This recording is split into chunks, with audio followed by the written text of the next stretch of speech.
Good evening, Zelda Universe. This is Humilos, and I am here with our very lovely guest, Erengard. What's going on? I'm very lovely. Yes, you are. And, Erengard, I got a question for you. Yeah.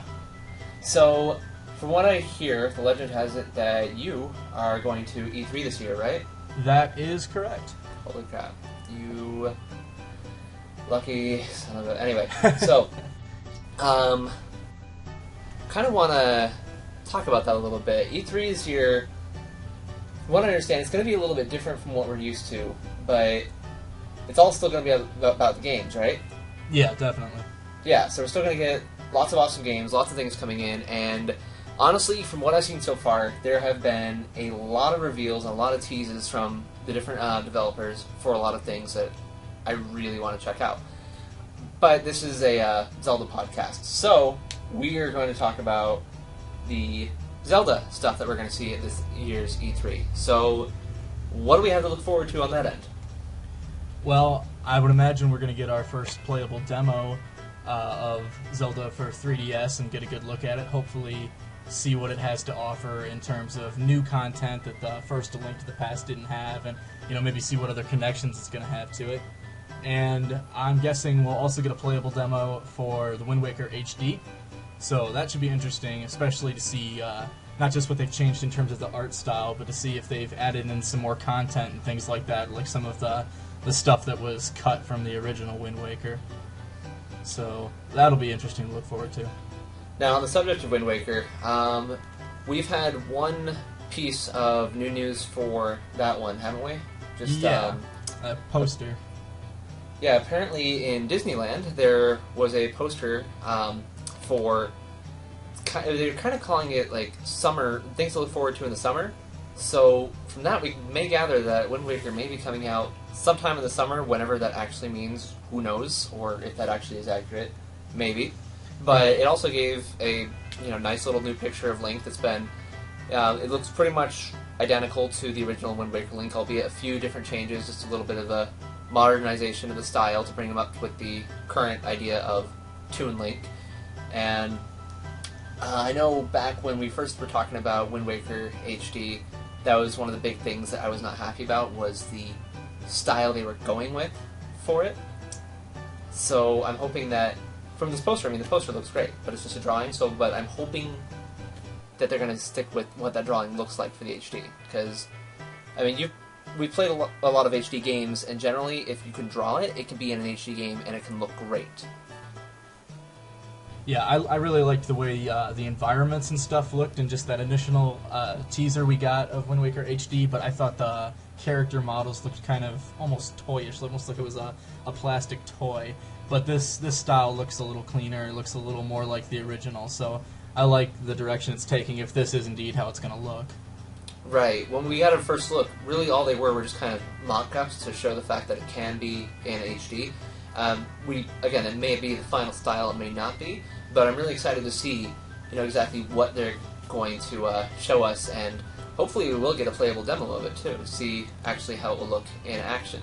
Right, especially if it's like a late summer title, I would really imagine they'd have to. When they first showed it off, they said we'd have it by fall, so that could mean fall or earlier. So it'd be really nice if we got it like in maybe August or something, because isn't Pikmin 3 slated for a September release?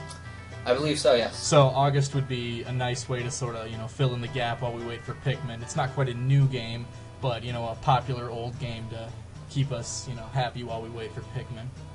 And to kind of help Nintendo with their current, I guess I could say, dilemma of pushing the Wii U. It's not really selling all that well right now, so right. That's kind of a big thing we're going to need at E3 this year, is they're going to need to really pull out a lot of the big stuff. And, we saw this exact same thing with the 3DS. What they released with Nintendogs and Steel Diver, which, not exactly, big console pushers. No. And the Wii U, I'm not going to lie, I've had a lot of fun playing Nintendo Land, and, the new Super Mario Brothers, it's always a fun multiplayer thing, but there hasn't really been any, really juicy first-party content yet. And I think that, if we have that, that's really, really going to push it.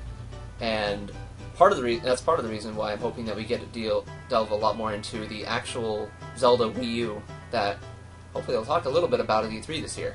Yeah, I wouldn't expect, anything like a trailer this early, but I just remember when we saw a concept art shown off for Skyward Sword way back before it was actually announced at that E3 in whatever it was, 2009, 2010, when they showed off concept art for it. So it'd be nice if we got some kind of teaser and a little more information about the style that they're taking with it. That would be. Pretty much all we know right now is that Satoru Iwata, he had, or was that Eiji Aonuma? Someone over at Nintendo had said that the Zelda for Wii U is going to focus, not necessarily focus, but they're going to try to incorporate multiplayer and non-linearity. And, we've had non-linearity in a Zelda game, we've had multiplayer in a Zelda game, we've never really had both at the same time. The very early games were all very exploration-based, and a lot of fun for that fact, in my opinion, to be able to just kind of explore the world and find out things for yourself.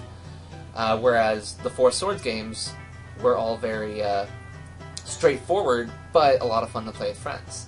So the fact that they mentioned those two things together makes me really excited to see, what they can pull out. And, you're right, maybe they will just do what they did with Skyward Sword this year and just have kind of concepts, but I'm hoping they show off something cool. See, I'm just cautiously optimistic at this point because I remember when they were teasing details about Skyward Sword, and not to say that I didn't enjoy Skyward Sword, but I loved it, but they said some things like, we're going to change up, the traditions, bosses aren't going to have obvious weak spots, and, things like that, and a lot of that, there was a few points where, yeah, it felt fresh and they changed some things up, but a lot of it was still same old, so, and Aonuma said kind of the same thing when he introduced that idea of non-linearity and multiplayer. He said players think that traditionally Zelda has to be linear and be single player, and we want to break that tradition.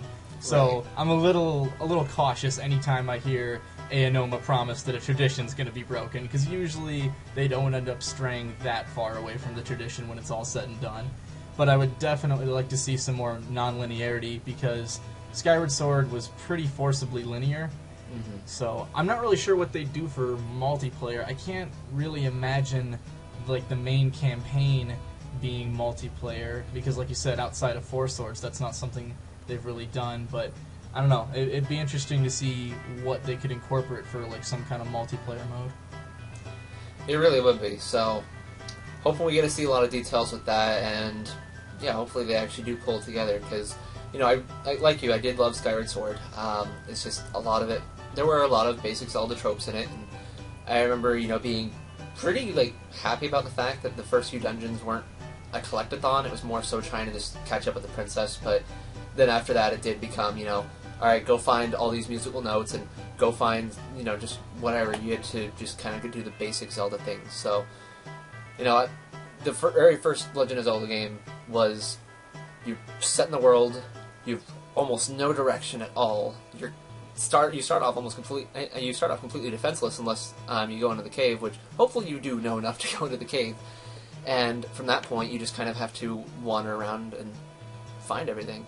And that's the kind of thing that I really, really miss. And I've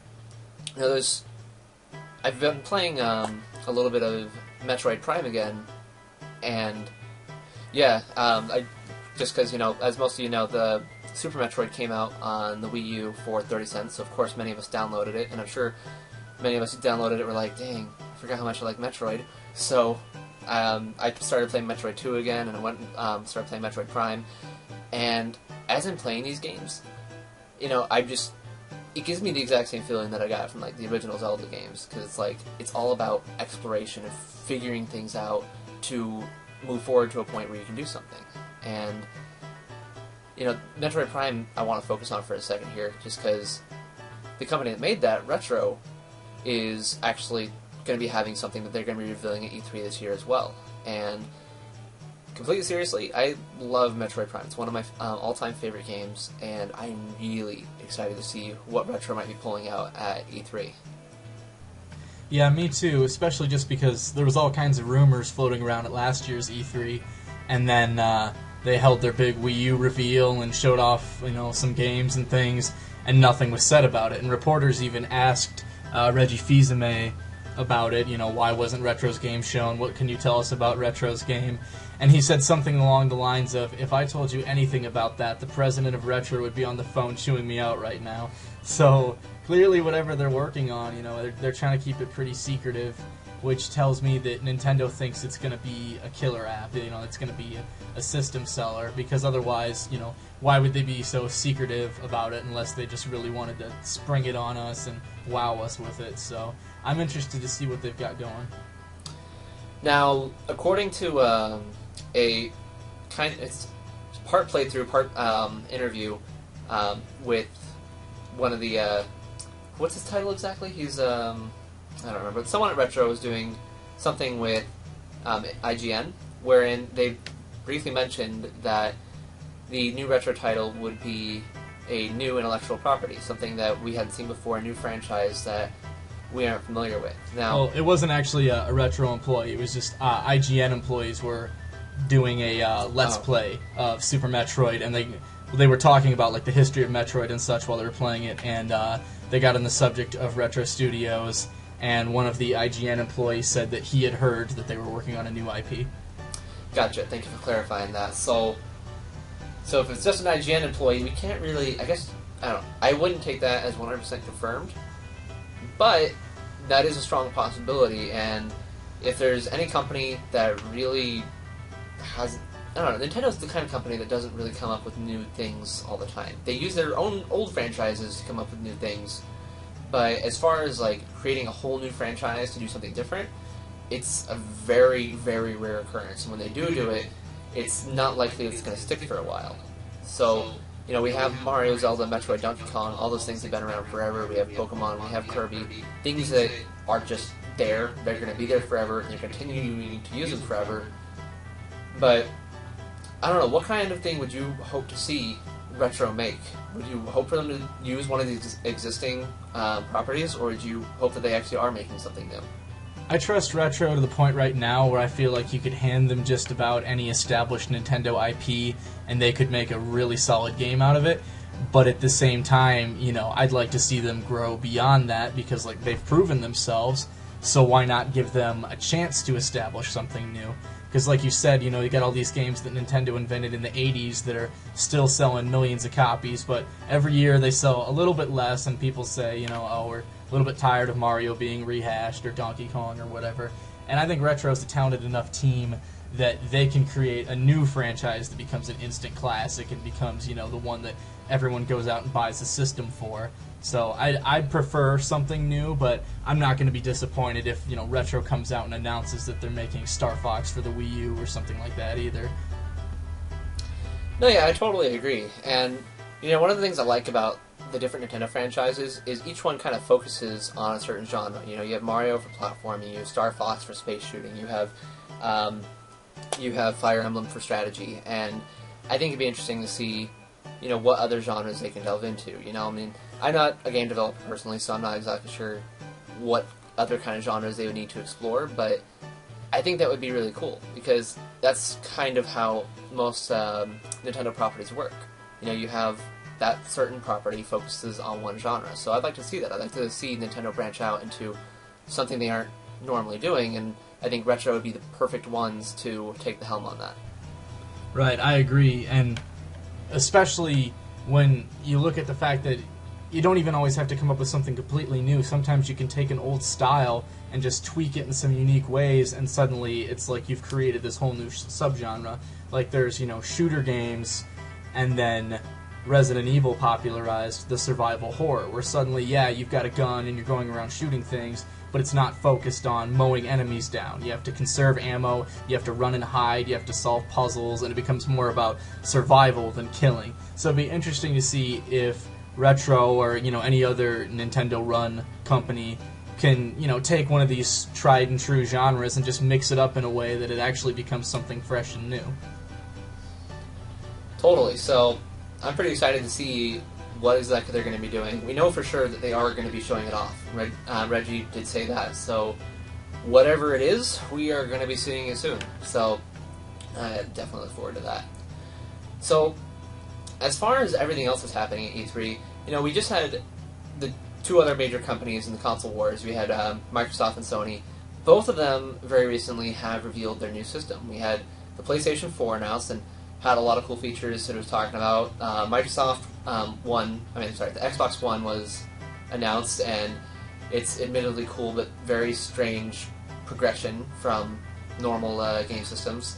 And those are pretty dang big pieces of news, and to be announcing them this close to E3, and what are we going to have there? Because Nintendo themselves said they aren't even going to do their major press conference, although apparently we are going to have 90 minutes devoted to Pokemon X and Y, which, pretty cool. I like Pokemon, but E3 is pretty much used to having, like, big reveals in the middle of the press conferences, except, when the Wii Life monitor is involved. Not exactly a huge reveal, but that's generally how E3 has worked. But, I mean, what's it all going to be about now, since all three major companies, we know all their big secrets, and we know what the Xbox One is, we know what the PlayStation 4 is. Nintendo already said they're not doing anything. What are we going to be seeing at E3? We'll see. Yeah, they've gotten, the bulk of the big news that everyone was waiting for out of the way. But I think the good part about that is it means both Microsoft and Sony can focus exclusively on games at E3. Sometimes you go to E3 and there's, all this side content that really only appeals to certain groups, or it's just them trying to expand like with Xbox, they're trying to expand their brand past video games and become a general entertainment system. Well, they got all that stuff out of the way just a couple weeks ago, and Sony a few weeks before that.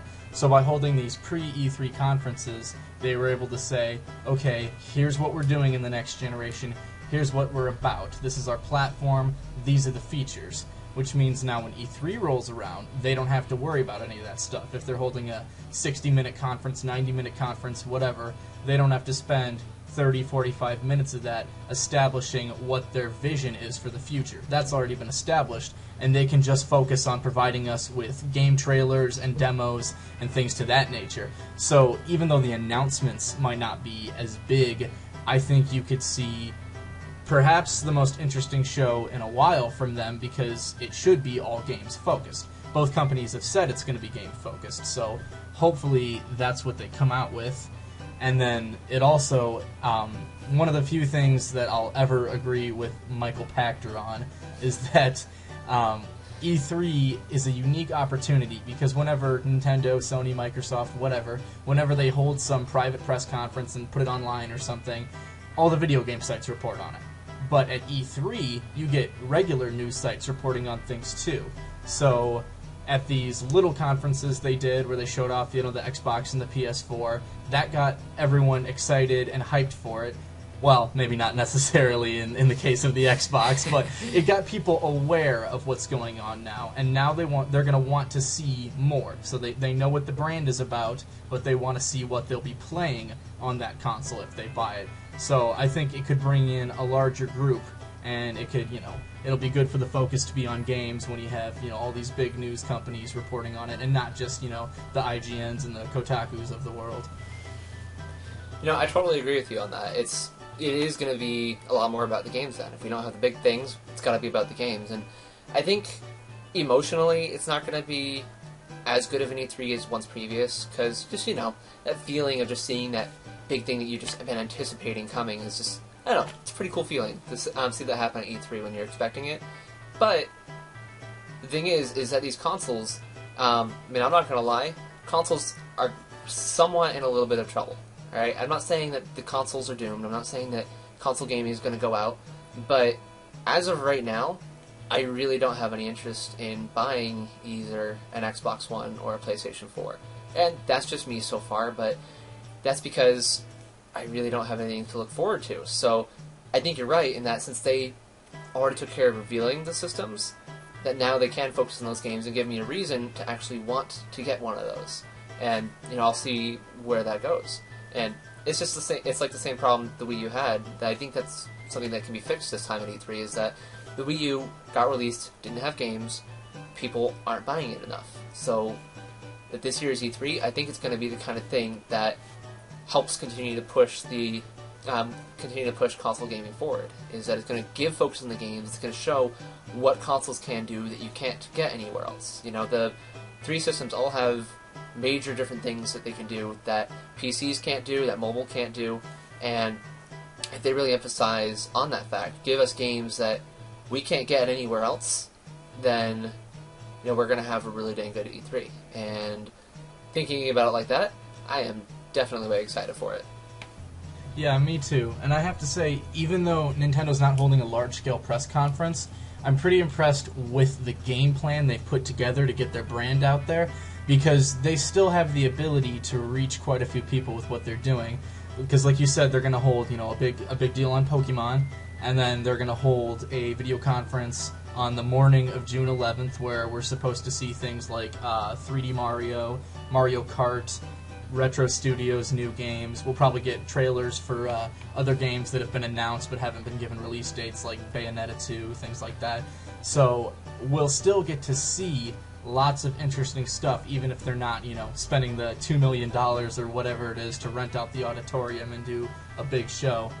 And they're still going to get the news out there because they're holding private press conferences behind closed doors with journalists and investors. And then they've teamed up with Best Buy to set up game demo stations in 100 Best Buys across the country so that people who didn't go to E3 can still get their hands on the games. So, they might not have as much of a physical presence there, but they found some creative ways to still make sure that they get the news out there, that they get the trailers out there, and that people get a chance to go hands-on with the Wii U. Because the Wii U is kind of a different beast. You can't really just look at it necessarily and know that you want to buy it. You got to get your hands on the gamepad and see how it works, what the unique features are. And then, everyone wants to play, the newest Mario and things like that. So it's really good that they found a way to get the demos in the hands of fans. And I'm definitely going to agree with you on that, because that's huge for me, is that normally E3 is a big exclusive event and let's realize now, E3 really is more so for the investors than it is for the general public. But what Nintendo's doing with that, with what you're talking about with the Best Buy demos, is they're helping bring it more to the general public to help us get a better idea of things. And, a lot of people, they hear Wii U and they're just like, well, what is it? Is it just a tablet for the Wii or something? Is it... They don't know. And, I wasn't really planning on getting a Wii U at first until I actually did go to Best Buy. They had a setup there. Rayman Legends was the demo, and played that with me and my fiance, and we were just like, holy crap, this is amazing, we have to own one of these. And just because it just brought forth a whole new style of gameplay. And that's the thing, is that that's what people don't realize from just looking on, from just watching, is that when you actually play it, and you're realizing, you're doing two different things at once on the same game, and it's just a really cool style of play that isn't really easy to get someone to buy until they try it. So I think Nintendo is really doing a great thing with bringing all these demos to the Best Buys. Alright, so E3, I think it's going to be awesome. I can't wait. We got 3 Zelda games to look forward to seeing at this one. How much of each, I don't know. I'm hoping to see a lot. Either way, very excited about it. Very excited about Retro's new project. There's a lot of games that we really don't have time to talk about each one here, but we're going to be seeing a lot more of them in the coming weeks. And I think it's going to be a really good year, because I think all 3 systems do right now have a lot to prove, and I think they've got a lot of things to back it up. Yeah, definitely. And Nintendo said that they're going to try and ramp up production of first-party content over the second half of 2013, and from E3 onward, they really want to push first-party stuff on both the Wii U and the 3DS, so we should see some good stuff from Nintendo to prove that they can make the 3DS popular in America, and to prove that they can make the Wii U popular, period. And then obviously with launching new consoles, Sony and Microsoft are both going to have to get some exclusive content out there early to try to, prove that they're the best and that they're the next-gen console you should buy. So it's going to be interesting to see the competition just heat up between the 3 of them as they all try to capture that next-gen market, and E3 is really the starting point for when it's all going to kick off. Definitely so. So, thank you for joining us, everyone, and we will be seeing you again in a couple weeks to talk more about what exactly we see at E3. So, for Zelda Universe, this is Humilos. And for GenGame.net, this is Arangard. and we will see you next time. Bye bye.